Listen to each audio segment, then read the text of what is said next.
स्वागत है आप सभी का मिशन इंस्टीट्यूट के ऑनलाइन प्लेटफॉर्म पर। अपनी संस्कृत की कक्षा में हम लोग सीटेट, सुपर टेट और टेट को लक्ष्य लेकर के पढ़ रहे थे। बीच में कुछ कारणों से हमारी कक्षा रुकी हुई थी। उसी क्लास को अब हम कंटिन्यू कर रहे हैं। आप सभी को ज्ञात है कि सीटेट का फॉर्म आ चुका है, सब लोग सीटेट के लिए फॉर्म भर रहे हैं। तो हमारी एक जो क्लास है सीटेट के लिए भी उपयोगी है। जैसे कि हम देखते हैं सीटेट के सिलेबस में आप देखते हैं 30 क्वेश्चन होते हैं भाषा के। जैसे आप संस्कृत भाषा ले रहे हैं, 2 भाषाएं सभी को लेनी है, संस्कृत या इंग्लिश में से एक लेना है, हिंदी भी सबको लेना है। तो मान के चलिए 30 नंबर का, जैसे जो लोग संस्कृत को चुन रहे हैं उन लोगों के लिए है कि 30 में से आपका 15 क्वेश्चन बट जाता है। 15 क्वेश्चन जो हो जाएगा वो शिक्षण से होता है। शिक्षण के अंतर्गत शिक्षण विधियाँ, शिक्षण सूत्र, शिक्षण कौशल, यानी ये सब शिक्षण वाले पोर्शन में आ जाएगा। इधर जो ये 15 नंबर यानी 15 क्वेश्चन जो होंगे ये आपके होंगे गद्यांश और पद्यांश से। अब जब 15 क्वेश्चन गद्यांश पद्यांश से हो जाएंगे, 15 क्वेश्चन शिक्षण से हो जाएंगे, तो हम आप लोग सोच रहे होंगे कि हम जो ये व्याकरण पढ़ रहे हैं इस क्लास में, यानी वर्णमाला, संधि, समास, ये सब पढ़ रहे हैं, इसका क्या औचित्य है। तो ये गद्यांश और पद्यांश का मतलब ही है कि आपको व्याकरण का ज्ञान होना चाहिए। जब व्याकरण का ज्ञान होगा तभी आप गद्यांश और पद्यांश के प्रश्न कर सकते हैं। अब गद्यांश और पद्यांश को आपको उसकी व्याख्या नहीं लिखना है, ना उसका अनुवाद लिखना है। उससे जो प्रश्न बन सकते हैं उन प्रश्नों का उत्तर आपको टिक करना है। जैसे कि मान लीजिए पूछ लिया गया गद्यांश में से कोई शब्द आ गया, पूछा गया इस शब्द में संधि क्या है, इस शब्द में समास क्या है। तो जो हम अपनी इस क्लास में पढ़ रहे हैं उस सबसे ज़्यादा ज़रूरी यही है। शिक्षण में जैसे कुछ विधियां हैं जो संस्कृत शिक्षण के लिए उपयोगी हैं, कौन सी प्राचीन है, कौन सी आधुनिक है, इस पर भी हम अब चर्चा करेंगे अपनी इस क्लास में। लेकिन अभी पहले जो क्लास चल रही थी उसी को हम कंटिन्यू कर रहे हैं। हम लोगों ने पिछली क्लास में संधि यानी स्वर संधि तक पूरा अध्ययन कर लिया था। स्वर संधि के पूरे भाग पढ़ लिए थे। स्वर संधि में जो कुछ अपवाद आते हैं उनको भी पढ़ लिया था। आज की क्लास में हम लोग शुरू करते हैं व्यंजन संधि।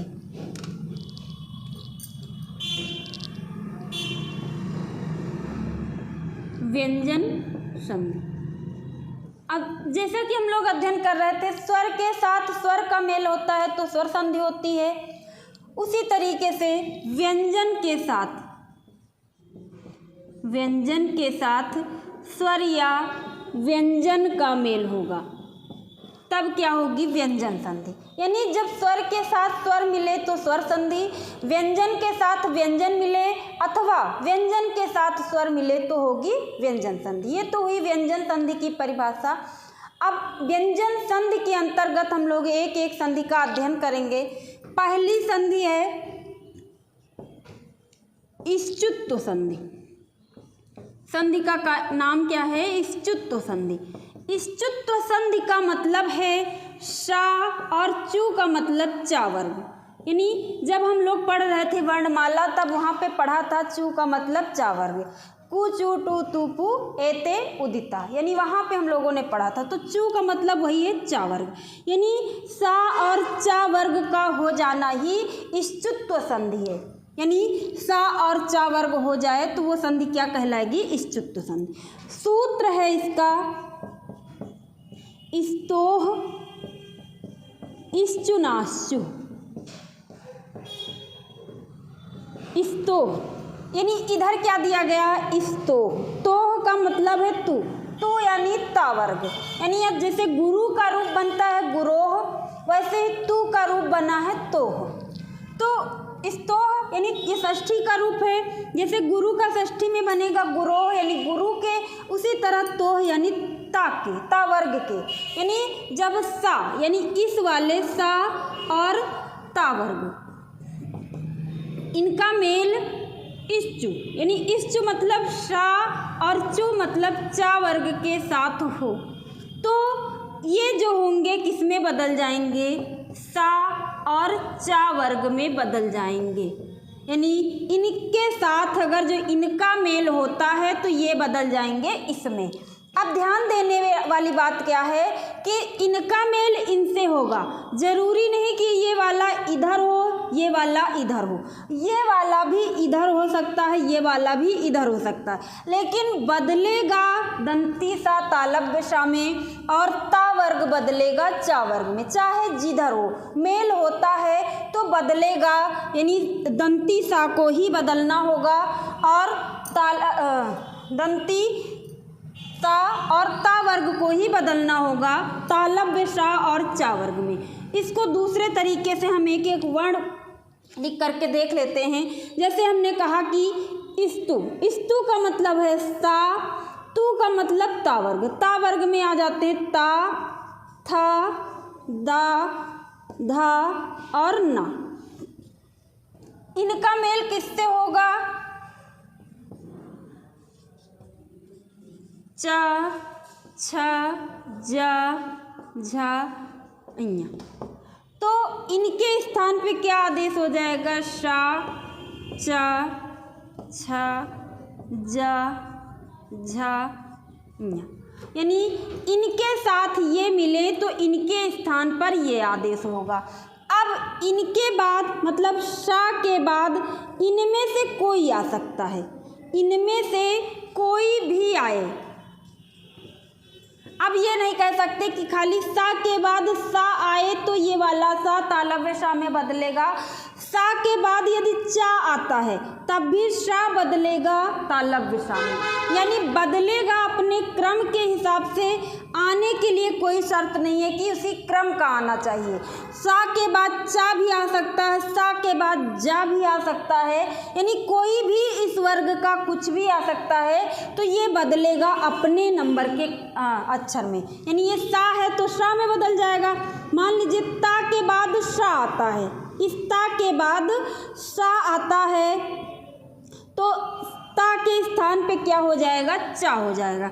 मान लीजिए ना के बाद चा आए, ना के बाद जा आए तो ना बदलेगा किसमें? न्या में, यानी बदलेगा अपने क्रम वाले में। आने के लिए कोई भी वर्ण आ सकता है, बस ये होना चाहिए कि वो तालव्य वर्ण हो, यानी तालव्य शा हो या फिर तालव्य शा के अलावा तालव्य वर्ण यानी चा वर्ग हो। तो चलिए उदाहरण देखते हैं।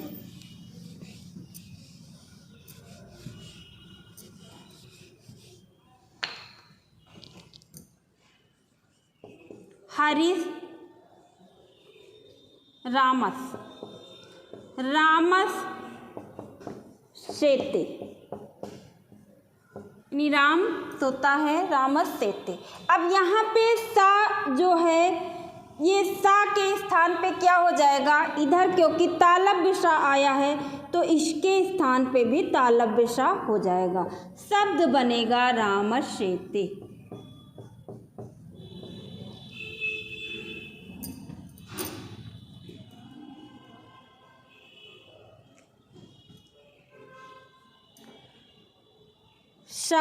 शा के अलावा देखेंगे सत प्लस चित। इधर ता वर्ग का अक्षर आया है, इधर चा वर्ग का अक्षर आया है तो ता वर्ग भी बदलेगा चा वर्ग में। अब ता अपने वर्ग का पहला अक्षर है तो चा वर्ग के पहले अक्षर यानी चा में बदलेगा तो सच्चित बन जाएगा, सच्चित। ता के स्थान पे क्या हो जाएगा? चा हो जाएगा, इसके स्थान पे चा हो जाएगा, सच्चित।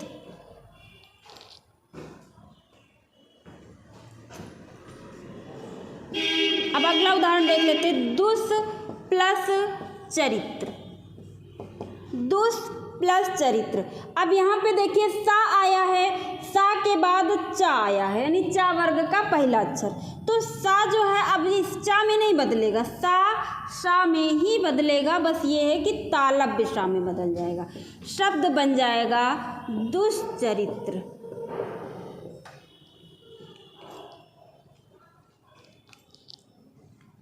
इसके बाद आगे के उदाहरण देख लेते हैं।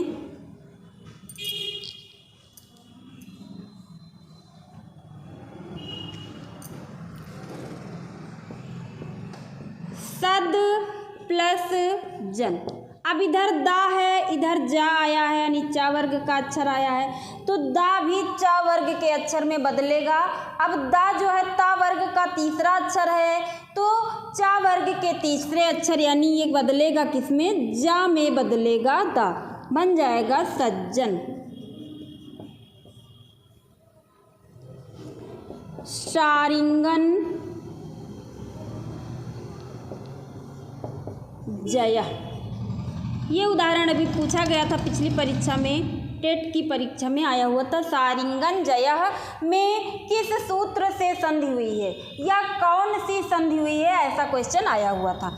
सारिंगन जयः, अब यहाँ पे ना है, ना के बाद जा आ रहा है यानी ना ता वर्ग का वर्ण है और जा चा वर्ग का वर्ण है, तो जब इस ता वर्ग के बाद चा वर्ग आएगा तो ये भी चा वर्ग में बदलेगा। अब ये अपने वर्ग का अंतिम वर्ण है तो चा वर्ग के अंतिम वर्ण यानी इञा में बदल जाएगा, शब्द बनेगा सारिंगन जय। सारिंगन जय। अगला एक उदाहरण देखते हैं, बृहद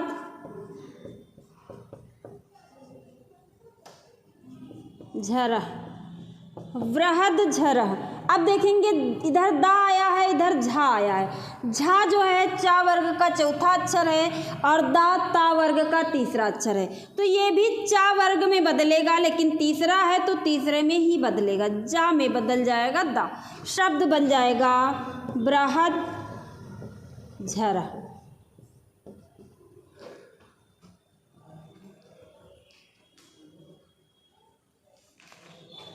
अगला उदाहरण देखते हैं, कस धन चित, कश्चित। अब यहाँ पे सा है, इधर चा वर्ग का चा आया है, तो सा किस में बदलेगा, ये बदल जाएगा शा में, तो बन जाएगा कश्चित, शब्द बनेगा कश्चित।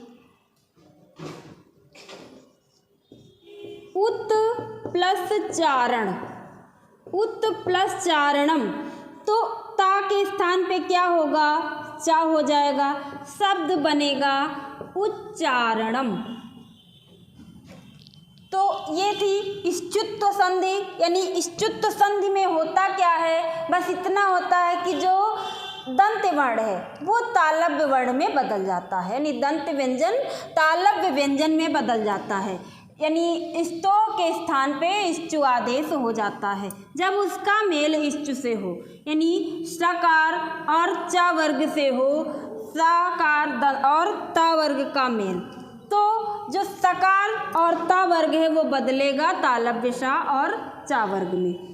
चलिए इसके बाद अगली संधि पढ़ते हैं, दूसरी संधि व्यंजन संधि के अंतर्गत। पहले हमने पढ़ी इष्टुत्व संधि, दूसरी संधि है व्यंजन में इष्टुत्व संधि। इष्टुत्व संधि पूरा वही नियम है जो हमने इष्टुत्व संधि में पढ़ा, वही इष्टुत्व संधि में भी पूरा नियम है, बस यहाँ पे क्या है कि मूर्धन्य सा और टा वर्ग आदेश होगा, मेल भी इसी से होगा, यानी जैसे हम इष्टुत्व संधि में कर रहे थे वहाँ पे जहाँ जहाँ तालव्य सा और चा वर्ग आ रहा था, तो इसमें क्या होगा कि मूर्धन्य सा और टा वर्ग आएगा, बस बाकी पूरा वही नियम लगेगा। सूत्र क्या है, इष्टु नाष्टु, इष्टु नाष्टु, यानी कहा क्या गया है इष्टु नाष्टु। अब इसके पहले हमको अनुवृत्ति लेनी पड़ेगी पिछले वाले सूत्र से, पिछले वाले सूत्र से जब हम स्तोह की अनुवृत्ति यानी स्तोह को उधार ले लेंगे तब पूरा सूत्र का अर्थ निकलेगा। अब इसका अर्थ निकल आएगा, स्तोह का मतलब सा और ता वर्ग, सा और ता वर्ग का मेल शा और टा वर्ग से हो, तो ये वाला सा और ता वर्ग बदलेगा किसमें, मूर्धन्य सा और टा वर्ग में बदल जाएगा ये वाला। चलिए इसको सूत्र को यानी इस नियम को थोड़ा सा और तोड़ के देख लेते हैं, जैसे हमने उसको देखा था। सा ता था दा धा ना, इनका मेल हो मूर्धन्य सा टा ठा ढा अड़ा से। तो इनके स्थान पे ये वाले हो जाएंगे, मतलब इनके स्थान पे हो जाएगा सा, टा, ठा, डा, ढा, अड़ा। इनका मेल इनके साथ हो तो ये इसमें बदल जाएंगे। अब इनके बाद इनमें से कोई भी आ सकता है, कोई भी आ सकता है, लेकिन बदलेगा तो ये अपने क्रम के। सा बदलेगा इस सा में, ता बदलेगा टा में, था बदलेगा ठा में, डा बदलेगा डा में, धा बदलेगा ढा में और ना बदलेगा अड़ा में। ऐसे मतलब बदलेगा अपने क्रम वाले में, आने के लिए कोई भी आ सकता है, जैसे कि हमने इष्टुत्व में अभी पढ़ा है। चलिए उदाहरण करते हैं इसके।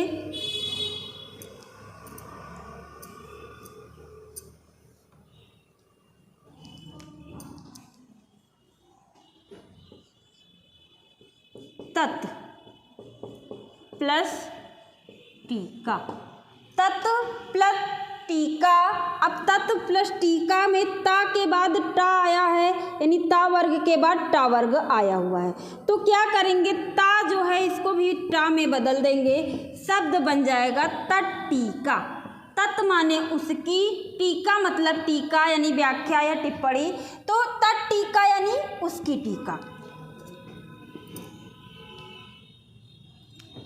तट्टीका के बाद अगला उदाहरण हम देखेंगे, रामस षष्ठा, रामस षष्ठा। अब इसके बाद सा आ रहा है, मूर्धन्य सा आ रहा है, तो ये वाला सा भी मूर्धन्य सा में बदल जाएगा, शब्द बनेगा रामस। अब यहाँ पे हलंत है तो ये आधा ही रहेगा, फिर पूरा वाला सा, फिर सा, ये बनेगा रामस षष्ठा।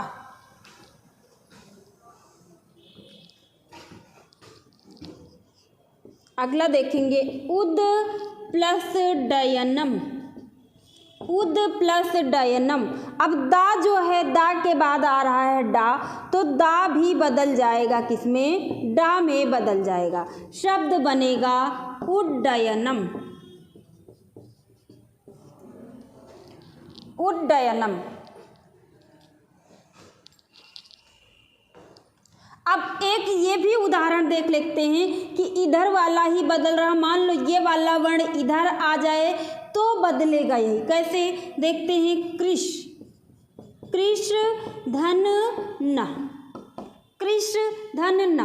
अब इधर मूर्धन्य सा आया है और इधर दंत वर्ण आया है, यानी ता वर्ग का अंतिम वर्ण न आया हुआ है यहाँ पे। अब इधर जो मूर्धन्य आया है तो क्या इधर वाला ही बदलेगा, तो नियम में ऐसा नहीं कहा गया, ऐसा कहा गया है कि जो दंत वर्ण होगा यानी दंती सा और ता वर्ग का वर्ण वही बदलेगा, चाहे इष्टुत्व में हो चाहे इष्टुत्व में। तो यहाँ पे ये बदलेगा किसमें, ये दंत वर्ण है, ये बदल के बन जाएगा मूर्धन्य वर्ण, यानी अड़ा में बदल जाएगा। ये अंतिम है तो अंतिम में बदलेगा, शब्द बनेगा कृष्ण। और उदाहरण देख लेते हैं, दुष प्लस एक मिनट तह, तो अब ये सा की वजह से बन जाएगा टा, दुष्टः, शब्द बन गया दुष्टः। चलिए अगला एक इम्पॉर्टेंट उदाहरण देख लेंगे, चक्रिन प्लस ढौक से, चक्रिन प्लस ढौक से। अब यहाँ पे देखिए ना आया हुआ है और इधर ढा है जो टा वर्ग का अक्षर है, तो ना के स्थान पे क्या हो जाएगा, ना के स्थान पे हो जाएगा अड़ा, क्योंकि ये मूर्धन्य वर्ण है, ये जो दंत वर्ण है ये भी मूर्धन्य में बदल जाएगा, शब्द बनेगा चक्रिन ढौक से। जैसे सारिंगन जय इम्पॉर्टेंट था, उसी तरह ये उदाहरण भी इम्पॉर्टेंट है, चक्रिन ढौक से। चक्रिन ढौक से में कौन सी संधि हुई है, तो हुई है व्यंजन संधि। व्यंजन संधि के अंतर्गत इष्टुत्व संधि, सूत्र कौन सा लगा है, इष्टुनाष्टु सूत्र लगा हुआ है। चलिए मित्रों, आज की क्लास में यहीं तक, इसके बाद हम अध्ययन करेंगे व्यंजन संधि की अगली संधि अगली क्लास में। धन्यवाद।